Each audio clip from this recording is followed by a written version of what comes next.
people would rather the illusion of having a little bit of everything at once instead of having everything of one thing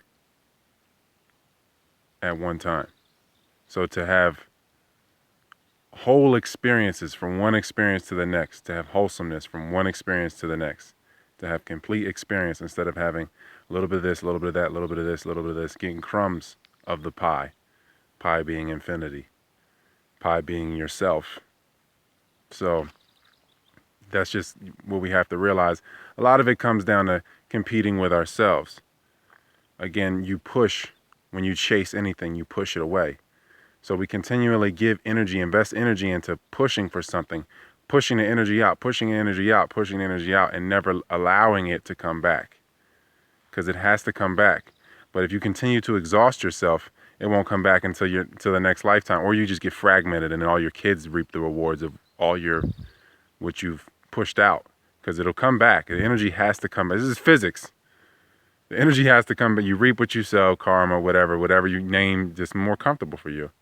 But you can only compete with yourself. So you got to realize that if you're chasing anything or anyone, any place, whatever, you got to know your own energy, and as far as recharging, and as far as, when you put your energy out and letting it come back.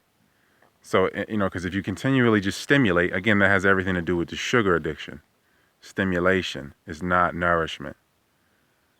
It's like belief and thinking and opinion. Those are not knowledge. Those are what they aren't. They basically aren't. That's everything that isn't. Knowledge is what is. So you got to look at this. It's the same thing with everything. You got to realize that the stimulation is just filling voids that are created by yourself. You create a hunger because you focus on the lack, because you're overstimulated. So then you have to compensate, and then you never properly or adequately rest because your circadian rhythm is destroyed, because your hypothalamus is destroyed from sugar, because that's what starch and sugar does. It destroys the hypothalamus, which regulates the moods. So that's just, again, it comes down to temperament, temperature, your pH.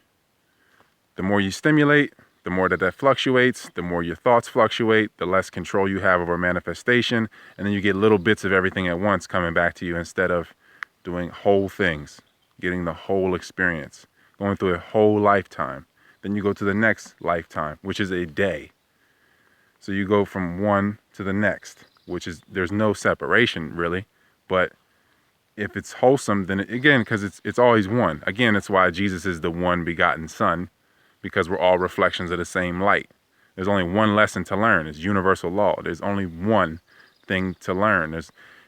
Even if you learn a new thing, you're only applying the way you teach yourself to this new thing, because there's common denominators in everything. So you look for the common denominators in the practice of anything any craft, and you apply yourself in the way you would in anything. So you're really only learning one lesson in supposedly varying forms.